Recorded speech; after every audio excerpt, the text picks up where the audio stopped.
So today I want to introduce you to a new theory of game theory called the law of eschatological convergence.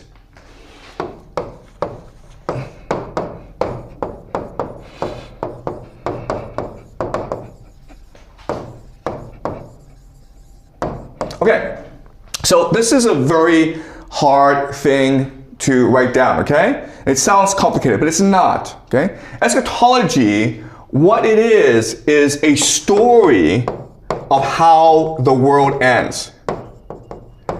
And it's very it's very compelling for people because remember, we discussed this last semester, but as human beings, we have three questions. Where do we come from? Why are we here? Where are we going? And eschatology provides a story that answers all three questions. Why God created us, what our mission on earth is, and what God has planned for the end of the world. Okay? And different traditions will have different eschatologies. And what's important to figure out is, in what aspect do these eschatologies converge? Okay? Converge, meaning a union of these eschatologies. And why is that important? Because it allows you to predict how they will behave. Think of a story as the operating system of a society. And as such, it's a script that they will act out. And if you're able to figure out the different scripts and see how they converge together, where the union of these different scripts are, then you can actually predict how the world will turn out. Okay? All right. So having explained the law, I'm going to go into some theory to help us understand why this works. Okay? All right. So the first thing to understand is something called the universal law of game theory. Okay? And the universal law of game theory states this. Whoever wins a game is able to do this, okay? Mass times energy times coordination. Okay? So these are the three things you want to look at to understand how well a player would do in a game. So mass is just the number of people involved on the team, okay? Energy is just how much attention, focus, motivation there is, okay? So think of it as attention or motivation or action, okay? Any of these words will do. But basically, how invested are you in winning the game? And how hard are you willing to work to win the game? And coordination is just the idea of synchronicity. And what I mean by that is how well do the teammates work together? Okay? And something that you need to appreciate is that the most important thing in winning a game is actually coordination. In fact, I would say it's 4 times more important than just mass. So you can have a lot of people, but if they don't work well together, you're defeated by another team with few people, but they work well together, okay? And then energy is twice as important as mass. All right? So let me give you an example. Let's just say that you're playing a game by yourself. Okay? Maybe for example, you enter a ping pong competition or a chess competition. Well, mass and coordination don't really matter because you don't have any teammates. And so what matters is energy, how motivated you are to win this game. How much time do you put in practice? How much time do you put into studying and improving yourself? How focused are you in winning, okay? All right, so a team sport, well, mass is constant.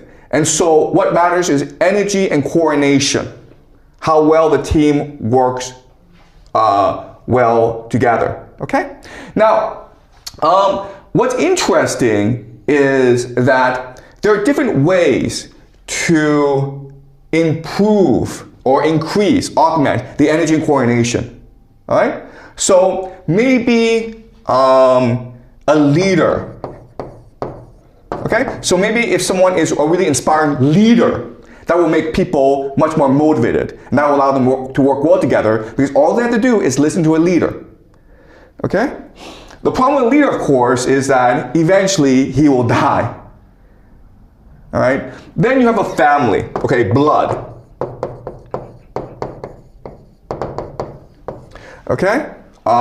They work well together because they all share similar blood.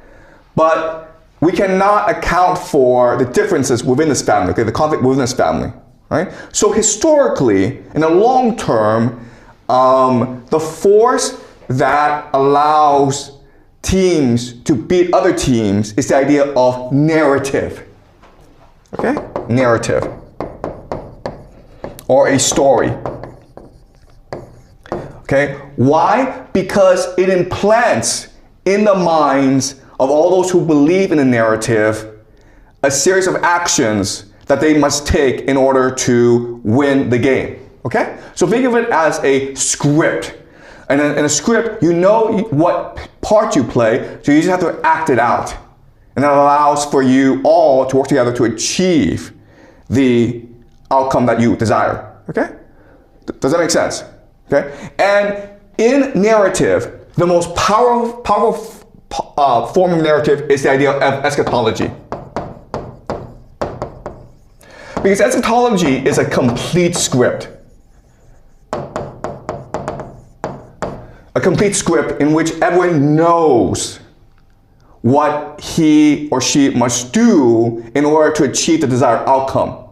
And eschatology also is able to transcend both time and space, meaning that you can actually spend centuries acting out the script because everyone knows his role anyway, okay? And it can transcend borders as well. You can go beyond ethnic identity and family, okay?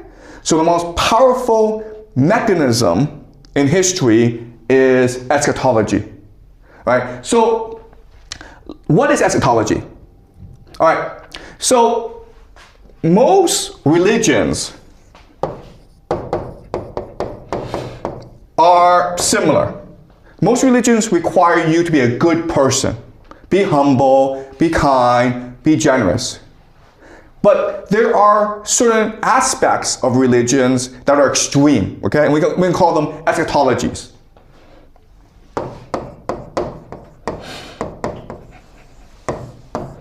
Okay? So the classic example is the Jewish religion. Okay? In the Jewish religion, if you're what you believe is that you no longer live in Israel because a long time ago, the Israelites pissed off God by disobeying him. God told the Israelites, do not worship false idols. But the Israelites sinned, they disobeyed, so they were kicked out of Jerusalem. And they were forced to wander the earth in the diaspora for centuries. And so what they believe is that they each need to engage in an act of redemption, of humility, of submission, of piety to God if they are to redeem the whole Jewish people. Okay? And when that happens, when they recognize their own limitations, when they recognize how inferior they are to God and submit to God, then God will send the Messiah to redeem them and lead them back to Jerusalem, defeat the enemies of the Jews, bring all the Jews from the diaspora back to Jerusalem, unify the Jewish people, and then build the third temple so that God can come to earth and live with all the Jews and create heaven on earth, okay? That is the Jewish religion that most Jews believe. Okay, like there are a lot of differences, okay, but I'm just trying to simplify it for clarity, okay? But then you have these extremes, fanatics, who have a different eschatology, okay? And these people, we can say, are accelerationists. And their point is that this is fine, but it's way too slow. And it dissolves us of individual responsibility. If you have faith in God, then you should want to hurry things up and force the return of God as soon as possible. And you do that by recognizing that if you actually, before the Messiah comes, if you actually go and create the nation of Israel, bring all the Jews back, build the third temple, defeat all the enemies, then the Messiah will come naturally. Okay? And so, of course, most Jews hear this and they think that this is blasphemy, it's heresy. Because you are defying the will of God. You think you can manipulate God into action. That is wrong. That is the opposite of redemption. That is the worst possible sin you can make. Okay? And so, this eschatology is considered a fringe, an extreme, something to be ignored. The problem, though, is that if you think about it, what an eschatology really is doing is creating a vector to force the religion to move in a certain direction. Okay?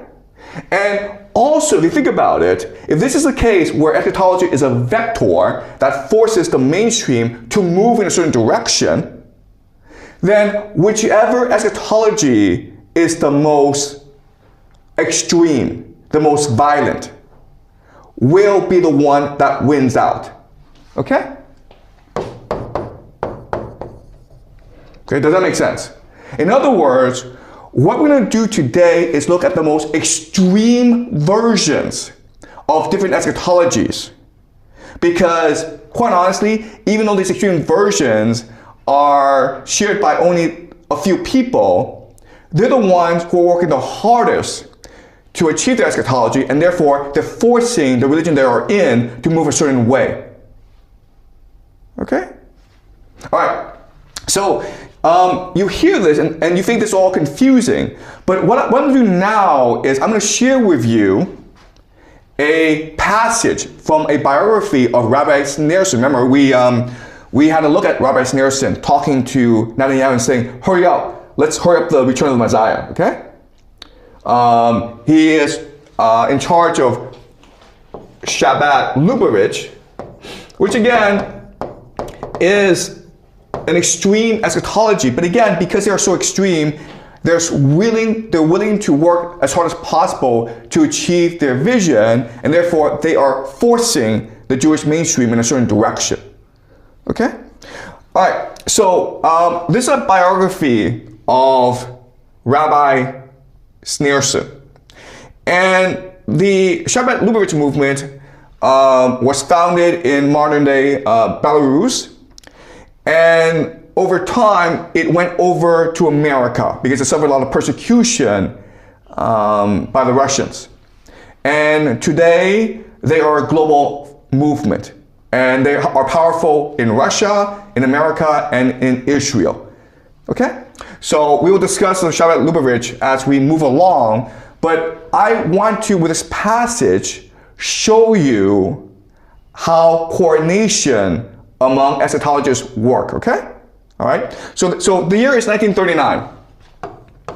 And the Nazis, Nazi Germany, again, who are anti-Semitic, they hate Jews, they want all Jews out of Europe, they are overrunning Europe. And by 1939, they have conquered Poland, Warsaw, okay? Now, Poland, Warsaw is where the head rabbi, the Rebbe, of the Shabbat Lubavitch movement is. And his name is Yosef Yetzat, okay? And he's the father-in-law of Rabbi Sneerson. And he's an old man, and he's in Warsaw. The Nazis are overrunning the city. So his followers in America are want to save his life, okay? So then the question then is like, but how do you do that? Because America and Germany are not best friends. The war is breaking out in Europe, and Yosef Yewitz is a very old man. And there are no planes, well, there are planes, but there are no commercial air flights that you can take, okay? So it's gonna be a very long, arduous journey across many borders. Plus, he will need a visa, not just for himself, but for his whole family, okay? Now what I'll show you is how powerful these people are. And again, this is an eschatology where they all share similar vision, and therefore they're willing to make the necessary sacrifices in order to help each other achieve this vision, okay? All right, so this is from the biography. In an ocean away in America, Joseph Jesuit's followers were mounting a rescue effort. With the help of Stan Kramer, an Orthodox attorney, the son of liberator immigrants, the Shabbat activist Israel Jacobson hired Max Road, a politically connected lawyer, to secure American visas for Joseph Jesuit and his family, okay? So, in other words, even though there may not be that many followers, they have a wide political circle. And a lot of the reason why is that they pool their resources together. And when they pool their resources together, they're able to invest in real estate together, they're able to invest in business together, and they're able to generate a lot of money, which they can then use to influence politics in America, okay? They can buy up politicians, they can do a lot of things. Okay, so the first part is easy, getting visas for the rabbi and his family. Now the problem is, how do you actually get to him, okay? Because there are no telephones, there's no internet, there are no airplanes. How do you find him when there's a war going on in Poland, when there are Nazis everywhere? Okay, all right, let's continue. Joseph Jesuit's followers also reached out to Attorney General Benjamin Cohen, okay? And Supreme Court Justice Louis Brandeis, okay? This man is very important. He's what we call a Sabbatine Francus. What I'll show you later on is that Sabbatine Francus and the Shabbat Lubavitch movement are very much aligned. Okay, so even though they're not part of the same movement, they are sympathetic towards each other. And he's the most powerful Jew in America at this time, okay, in the 1930s, 40s, whom Joseph Jesuit had met during his fundraising trip of 1929. The Lubavitch efforts in America were successful, all right? So they won over the Americans. They won over the entire American political apparatus, and they are dedicated to helping the rabbi escape Europe and come to America. All right? Now the second part is, how do you deal with the Nazis? Okay, the Lubavitch efforts in America were successful. On October 2nd, Cohen wrote to Robert Pell, a senior official in the State Department, asking for help. The next day, Pell contacted Helmuth Wadhat, a German and a member of the Nazi Party, a Nazi, who specialized in national industry and economics, to see if he would be willing to save one of the leading Jewish scholars in the world. Okay? This is a guy, American, writing to a Nazi and saying, hey man, I know you're a Nazi, but we need your help to save a Jew. And the guy says, yes. Okay? Wohat was strategically chosen. He had studied at Columbia University in the early 1930s and had forged a relationship with Pell after the Evian Conference on Jewish Refugees in 1938. Seeing an opportunity to curry goodwill of the United States, Wohat secretly contacted Admiral William Canaras, the head of German military intelligence. Wow! The head of German military intelligence. And saying, hey man, let's help this guy. Canaris, a skeptical Nazi who disapproved of SS atrocities and thought the invasion of Poland a mistake, enlisted Major Ernst Bloch, a distinguished veteran of World War I and one of the most trusted officers. Bloch was a Mischling. Okay, a Mischling just means a German who had some Jewish ancestry, but because he was so valorous in World War I, he was considered a German, okay? He had been declared of German blood by Hitler in 1939. Along with 3 other soldiers, 2 of whom were also Mischling, Bloch was instructed to find Joseph Jesuit and bring him to safety. Wow. The Nazis, okay, dispatched their own soldiers to find this guy and bring him to America. And this is again during war. But how do you find this guy? Bloch and his colleagues had to maneuver through the ruins of Warsaw without arousing the suspicions of the SS to find a rabbi who did not know of their mission and did not want to be found. Okay, so this rabbi is hiding from everyone. So how do you find this guy? And he's deadly afraid of all German soldiers because he sees them as just Nazis. This is another problem. Well, Jews in the city were naturally unwilling to divulge the location of a Hasidic leader to a Nazi officer. Eventually, the information came from the Americans. Brandeis was informed of Joseph Jesuit's address by the Shabbat lawyer Arthur Rabinowitz and relate it via Cohen and Pell to the U.S. Chargé d'Affaires in Germany. This requires the coordination of dozens and dozens of people who are supposed to be on the opposite side of a war. And they're working together to achieve a goal. At the end of November, Bloch found Joseph Yetz's apartment, and after some confusion, convinced the residents he was there to help. Once he had obtained fuel coupons, train tickets, and military clearances for SS checkpoints, Bloch loaded Joseph Yetzvitz and his family onto a truck and headed for the train station. There, the family received first-class tickets and boarded a train filled with Nazi officials and soldiers. Okay, and that's how they got him out. In other words, they are able to work above the bureaucracy of different nation states in order to achieve their eschatological goal. Okay? All right. Does it make sense? All right. So now what I'm going to do is I'm going to go into the idea of eschatological convergence. Because once we know the different eschatologies and we know how they converge together, we can actually make certain predictions about how this war will progress. Okay, so the first major eschatology I want to look at is called Zoroastrianism. And this is the first eschatology, and it's an eschatology of the Persian Empire, okay? And this eschatology is very simple. In the world, there's truth and the lie, okay? The light and the darkness. And it is our responsibility as humans to live for the light, to die for the truth against the lie. And at the end of days, there will be a final battle and a day of judgment, okay? So light versus dark, and then you have a day of judgment.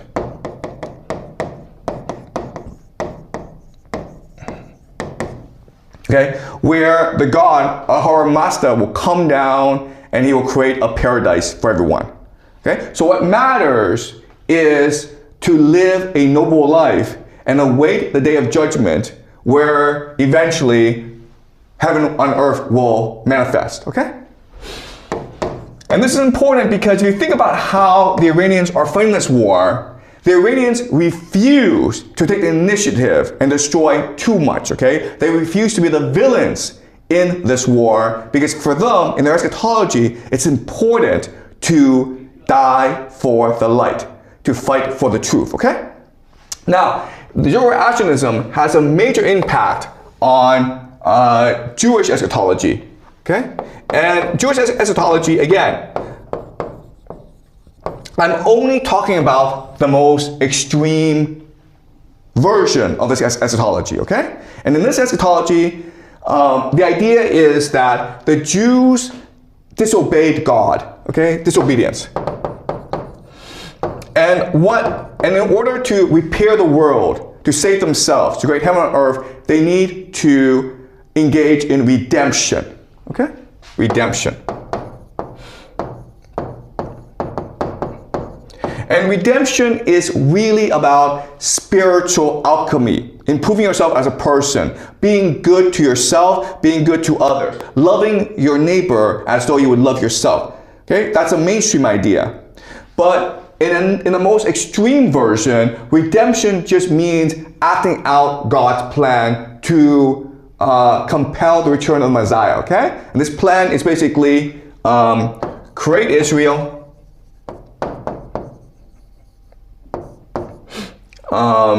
Return Jewish diaspora, build third temple, and this will launch something called the War of Gog and Magog.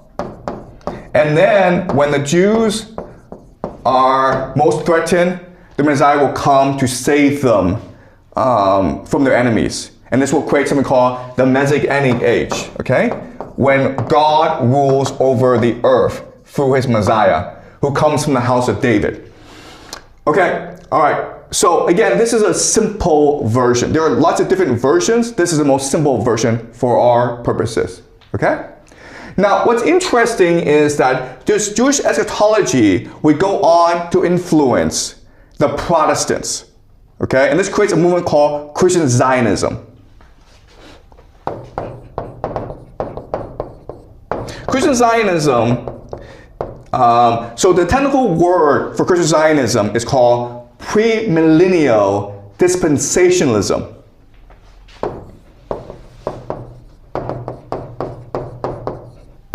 Okay, and this sounds very complicated, but it's not. All it means is that God has a plan for how to create heaven and earth, and we have a duty to fulfill his plan by following his instructions. Okay? All right. So what Christian Zionism is doing is that it takes this Jewish eschatology and makes certain changes to it. Okay? So, for example, the first change that it makes is, okay, this plan is fine, but rather than say that the Jewish Messiah is the representative of God, what they say is that no, he's actually the representative of Satan. Okay? So the Messiah in the Jewish tradition becomes the Antichrist in the Christian Zionist tradition. And why is this important? It's important because for the Christians, the Messiah must be Jesus. Okay? So the Messiah, so the Antichrist, what he does is that he rules over the world. He's very charismatic, and he rules the world in Jerusalem. And he starts the war of Gog and Magog in order to conquer the world and destroy the Jews. At this point, Jesus will return to save God's chosen people, the Jews. And when Jesus returns, there'll be something called the rapture, where all Christians will immediately ascend to heaven. Okay? So the rapture. All right. Okay? So again, Christian Zionism is working off Jewish eschatology, but it's making some important changes. Okay?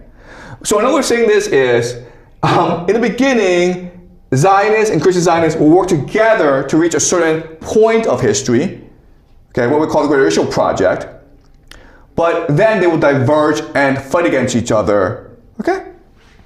So they're allies now, but eventually they'll turn against each other. All right, so now I want to talk about the Freemasons. Because the Freemasons, we'll talk more about the Freemasons later, okay? The Freemasons are also working within the Christian Zionist context, but they are much more focused on actually how to implement this, okay? So what they want to do is they want to take the Antichrist and turn it into a system. And this system we discussed last semester, it's called Pax Judaica. What is Pax Judaica? Pax Judaica is that Israel controls the world through AI, okay, an AI surveillance state. Okay? Or their exact words is Holy Empire. Okay? And Pax Judaica, the AI surveillance state, will have things such as the mark of the beast. And what is the mark of the beast? It is digital ID. Okay, and this digital ID will also lead to digital currency. And they can actually put a microchip or a QR bar in your forehead, and this will be considered the mark of the beast, okay? And it's all part of the Christian Zionist eschatology. Another really important thing about the Freemasons is the idea of a one world government. Because remember, the Antichrist is the leader of a one world government. And it'll be based in Jerusalem, okay? And so the headquarters will be Solomon's temple, or the third temple. All right, okay. So these are the, and then you have the Islamic eschatology, okay? In the Islamic eschatology is a response to all these other eschatologies, where they say that when the system is created, it'll be called Dajjal, the Antichrist, okay?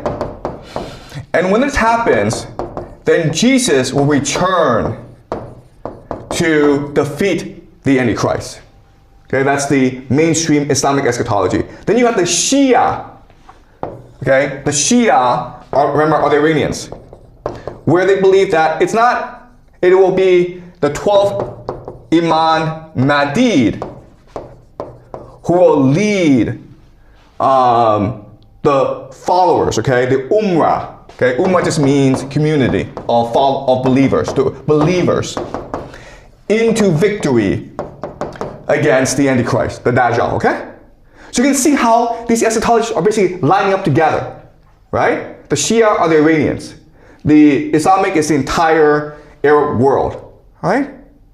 Now, there are two more eschatologies I want to look at. And again, I know this is a lot. I know this is too much information. And we'll go over these eschatologies specifically as we move along, okay? But I just want to introduce the different eschatologies.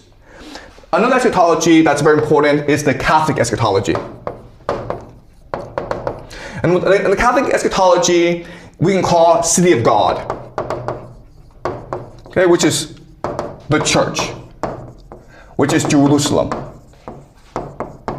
And St. Augustine talks about this, about how the Catholic Church, it is the millennium, it is the Messianic age, because we represent God and we bring peace and prosperity to the world.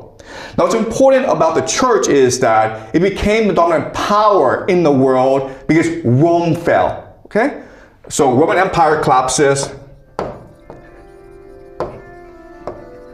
But this is all part of God's divine plan, because Roman Empire, Rome, was the city of earth, okay, of power, of money, of wealth. And what matters is Jerusalem, the city of God, of spirituality, of divinity, okay?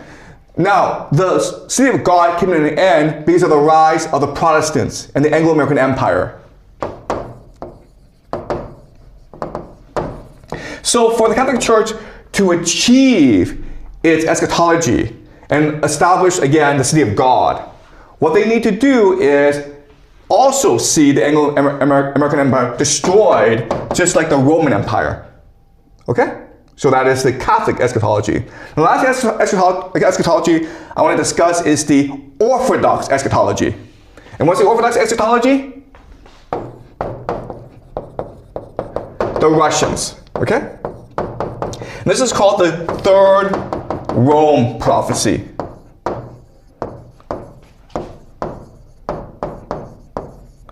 Okay? The Third Rome prophecy is basically that Moscow will become the third Rome. Okay, the first Rome was Rome, second Rome was Constantinople, and the third Rome will be Moscow. And also, what's really important to appreciate is that there will be no fourth Rome. So when Moscow becomes a third Rome, history ends. Okay, and peace and prosperity will come to the world. Okay, so what does this mean? It means that Russia will unite the Orthodox world. Okay, so right now the Orthodox world is split into Eastern Orthodoxy and Greek Orthodoxy. Okay, and something that is very important that this prophecy says is that the Russians will defeat Turkey in a war, and then have the Greeks return to Constantinople, which is modern-day Istanbul. Okay, that's what the prophecy says. And so you look at all these different eschatologies, okay? And again, guys, this is the majority of the world, right? If you actually look at the convergence points, you come to some startling conclusions, okay? So let's look at the convergence. All right, where do they converge? Okay, well, first of all, okay, where they converge is that the greater Israel project will be achieved, okay? Pax Judaica will be achieved. It's the one world government, okay? One world government.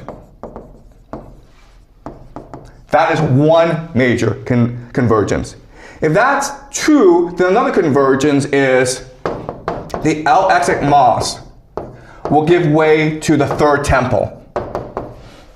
All these eschatologies either say this or are indifferent to saying this, okay? They're not opposed to this, all right? So that's why I predict the third, the Alexandrian mosque will be destroyed because they need to build a third temple.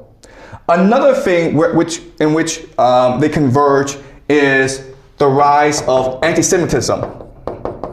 Why? Because that will force the diaspora, the Jewish diaspora, to return to Israel. This is very important for this eschatology, okay?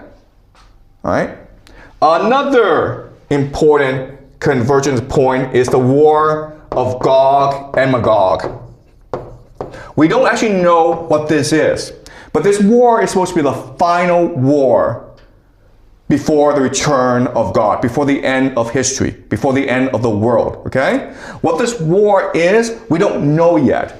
But another thing is that this war in Iran will lead to the war of Gog and Magog at some point, okay? What this war is, we'll discuss at a later time. Another thing that's very important is US and China are not part of this eschatology, okay? This is where everyone agrees. For whatever reason, the United States is not going to partake in future events. Neither will China, which means that something will happen to these two countries that will make them not significant anymore, okay? And the best prediction for the United States then is civil war, right? Okay, civil war. Okay, and this is where all these eschatologies converge. So in other words, this war in Iran is happening so that these different eschatological traditions can achieve heaven on earth from their perspective. All right? So what this means, so given this convergence, we can actually predict certain events that will happen over the next 2 to 4 years. Okay? Because they all want these things to happen together. All right? So let's look at some quick predictions.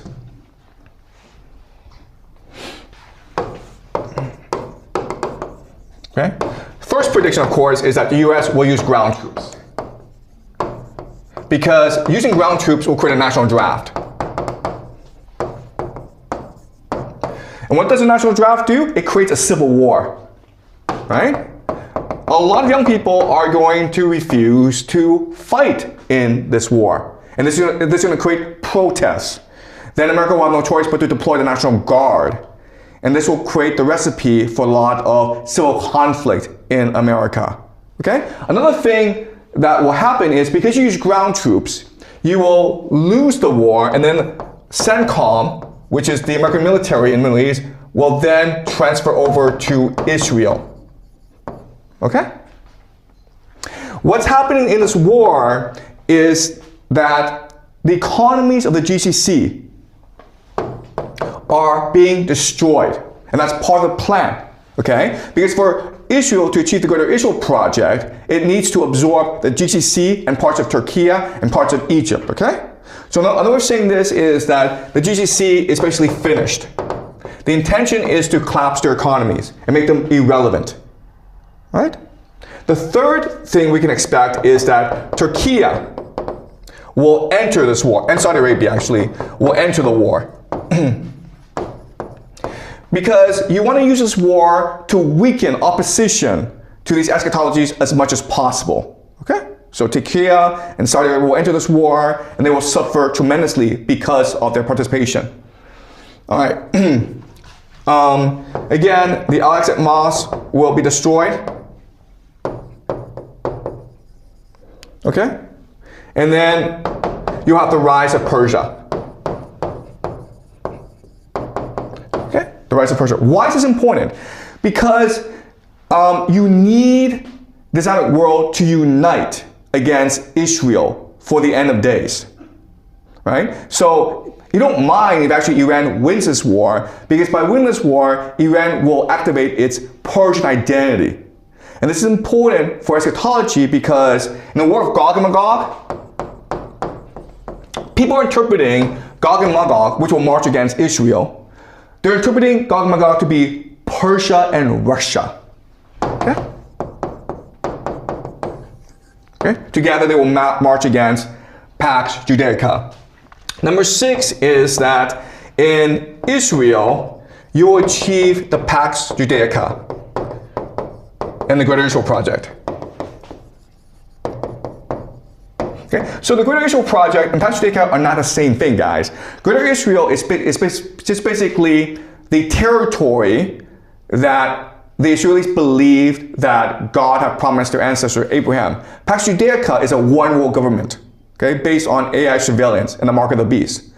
So what will happen is that Israel will use this war to expand its territory, and then what will happen is that capital, technology, will then start to flow to Israel in order to create the Pax Judaica. So think of companies like NVIDIA, Oracle, Microsoft, Google. Well, they'll probably transfer themselves to Israel because that is where the power will rest. Okay? So Pax Judaica. Then you will have Russia winning the war in Ukraine. Okay? And then return Greeks to Constantinople. Basically, another way of saying this is, it is possible that the Greeks go to war against Turkey, and then Russia supports the Greeks and return the Greeks to Istanbul. Okay? But then you're like, wait a minute, Turkey is a NATO member. Well, we can also expect destruction of Europe. Okay? The end of NATO, basically. So, this war in Ukraine, it's not just about Russia protecting its borders. This war in Ukraine is also meant to achieve Orthodox eschatology, to destroy Europe, to destroy NATO, so that Russia can achieve the Third Rome prophecy. That means the destruction of Europe. So I will discuss the Russian-Ukraine war later on as we go along, okay? But what I'm trying to show you is that just by, okay, analyzing the most extreme eschatologies of different religious traditions, you can then, from this analysis, pick out points in which they agree. Okay? And at these points, you can figure out then how they will affect current geopolitics to make certain predictions about how the war will progress, about how the world will transform itself in the next 2 to 4 years. Okay? So this is called the law of eschatological convergence. It gives us tremendous insight into why things are turning out the way they are. Okay? Because again, I keep on saying this, but purely from a geopolitical perspective, purely from a realpolitik perspective, this war in Iran makes no sense. But if you look at it from an eschatological perspective, then it makes perfect sense. Okay? Any questions?